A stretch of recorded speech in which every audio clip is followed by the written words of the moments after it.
boy Mike. We here with the topic. Today we here with Joel, Tchantchuing, Camilla, Brandon. Okay, say that one more time, slow for the people. Joel, Tchantchuing, Camilla, Brandon. It's an interesting last name. Where you from? I'm from Cameroon, West Africa. Yeah, I've been here for about 8 years now. Okay. Cameroon. Talk a little. How was it in Cameroon? Cameroon, it's a great country. The third safest country in the world. And growing up there, I had a very rough coming, but as I moved out here, everything kind of got easier and a little better, more opportunities. But I'm grateful for where I came from. Yeah.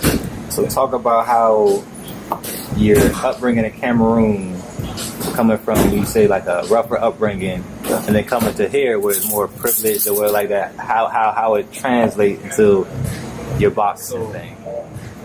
Back home was a little bit harder for everything you had. For everything you had to earn, you really had to work hard for it. So that's kind of how we were raised. Everything even the birthday present, you had to earn it. Just because your birthday, you necessarily are gonna have something. So everything back home was to earn.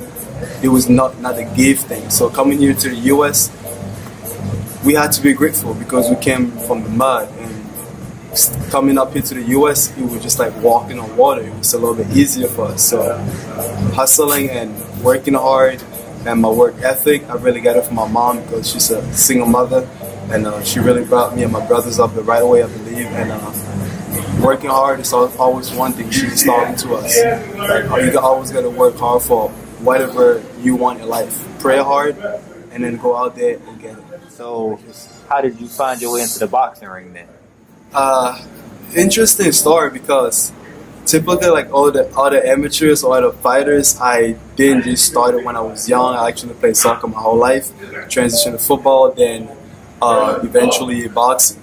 Yeah, so I just started one day watching Mike Tyson on YouTube, and like about 2 years ago. That's how long I've been boxing for, and I started developing like this fire in me. I felt like boxing kind of called me. I didn't really wait for it, and I started watching over and over and over. And then one day I woke up. I said, you know what? I'm gonna buy a jump rope. I bought a jump rope. The next day I told my brother I'm gonna buy some boxing shoes. I'm gonna be just like Tyson. Little did I know, it kept building up and up and up and up. And one day I told my brother, you know what? I'm not going to school. I'm not going to college. I just graduated. I'm going to be a boxer. Trust me. And he tells me, man, you ain't going to be nothing. Go to school. So I tell him, watch. 2 weeks later, I come back. I tell him I got a coach. And he's like, well, you got a coach, so there's 1,000 boxers out there. And then that got me thinking, if there's 1,000 boxers out there, I got to outwork all of them. And I'm just new in the sport. So I put in my mind that I got to work at least 8 hours every day if I want to catch up to those people that are up there. And I started working to the hardest that I could every single day and just prove every coach around the area that I could be a potential world champion one day. What was your first day like walking into the boxing gym? I was so excited. I'm like, whoa, they got boxing gloves, they got shoes over there, they got headgear over there. I'm like, this is legit. Like, I'm going to beat everyone in here. That just always going through my mind. I'm like, that's it. I'm going to be a world champ. But little did I know, every gym I would step into, to me, that was always the bigger picture. I would never see further than that. I would always see that as like, I'm going to take it from here and just make it to the world champ.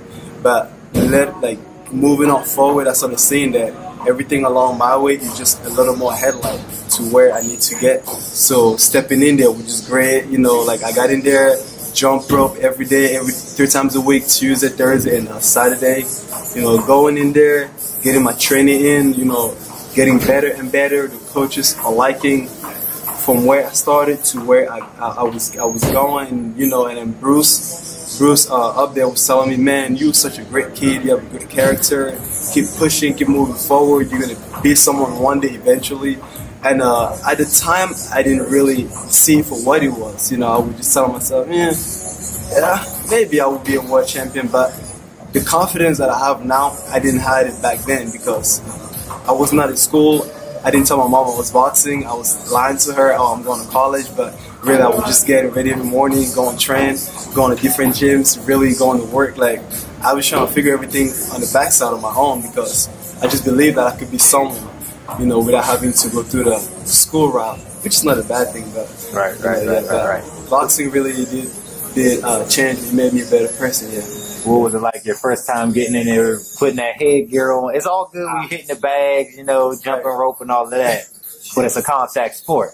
You know what I mean? Yeah. What was it like your first day putting that headgear on, stepping in that ring, putting them gloves on, and throwing blows for the first time? What was that like? Oh my! So I remember Coach Bruce threw me in there and he said, "Well, today is your first spawn.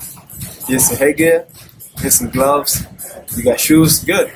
Go in there." So he put me with a 6'3" dude, and I'm only 5'11". So I'm in there. I'm like, whoa, this dude is gonna get knocked out.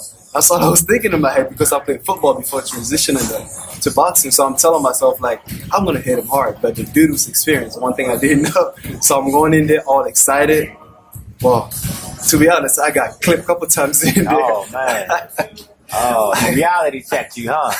He humbled you, huh? Yeah, very quick. Humbled. So from there on, I realized from that first ever sparring session, I realized that boxing and what most people think, it's not just a toughness sport. It's not just, just because I'm strong and I'm athletic, I can beat everybody. It's more of a mental thing. You really got to slow things down and really come up, see it with a different perspective. You got to break things down. And from there on, I just started humbling myself more, even at home, around my family, around my friends. Everything just changed.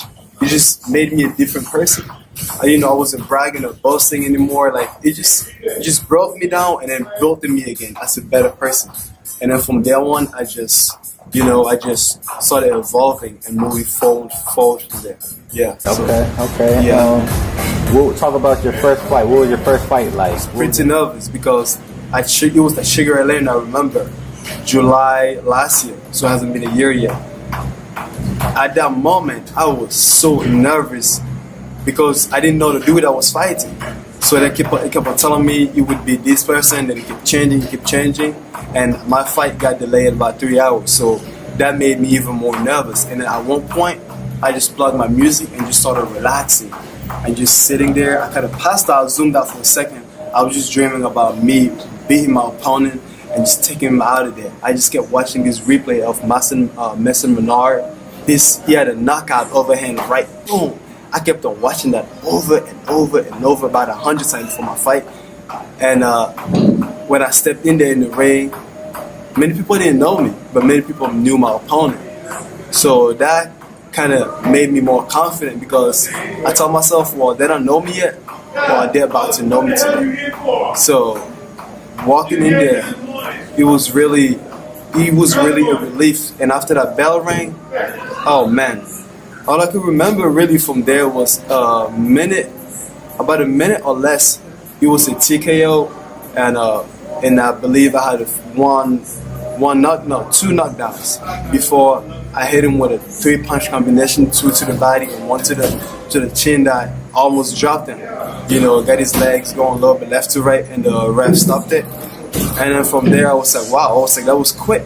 I didn't envision that, but so in my subconscious, I just knew that would happen, but I just didn't envision it the way it happened. And from there on, I just started training more and more because my friends kept pushing me, telling me, from there, it's not gonna get easy. It's gonna get harder. You might think it's gonna get easy because you're gonna keep hitting people, but it's gonna get harder because people are gonna work even harder to take you out. So I started training even more and more and more and more. And the emotions after the fight was I was really happy about myself. And at the time, my parents didn't know either. So I always made sure I come home with a clean face, made sure my hands not hurt. So that part really kept me in check and discipline too. So yeah. You hit your first fight from your mom too? Yeah, the first 6 fights. She came out to the 7th fight. Yeah. So what she thinking you was doing? You just telling her, yeah, Mom, I'm going to work. I'm going to school. She's really believing it. She's like, where's your GPA, your report cards, and never see anything. I'm telling her, it's coming. And then she kind of had a little suspicion. And then I was like, no, Mom, don't worry. I got this. I'm a man. I got this. She kind of just went along with the wave. She really believed I was in college. And and I will always pray every day that the day that my mom find out, she doesn't take it as bad. That's when she found out I was playing football on the field, because when I played football, she thought I was gonna be a kicker. That's what I told her. And until she found out I was actually playing on the field, at a heartbeat, she took me out of there. Sent an email to the school, took me out. So me boxing, I realized that it was not going to be an option for me to keep going if she had found out when I started it. And I feel like it was a good idea not telling her when I started, because she would have crushed that dream at a heartbeat, and I didn't want it to happen. So yeah.